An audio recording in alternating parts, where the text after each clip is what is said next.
prima edizione del premio La Malfa qui al Teatro Goldoni a Venezia, un importantissimo riconoscimento. Importantissimo riconoscimento è dato proprio in questa prima edizione a una persona che non solo lo merita particolarmente, Kristalina Georgieva, ma è anche il simbolo della cooperazione internazionale per la sua storia personale. Dal punto di vista della cooperazione internazionale stanno facendo passi indietro in questi ultimi anni.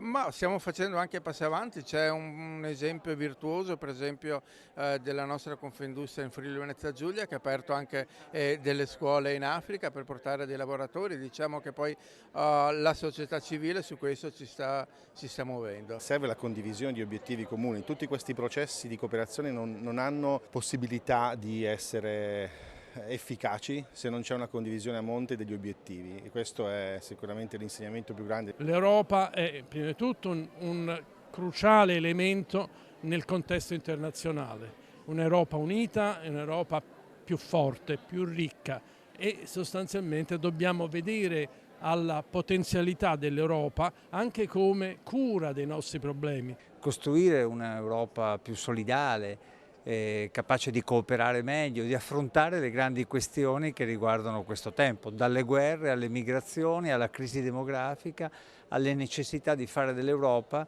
un continente che abbia una dimensione politica.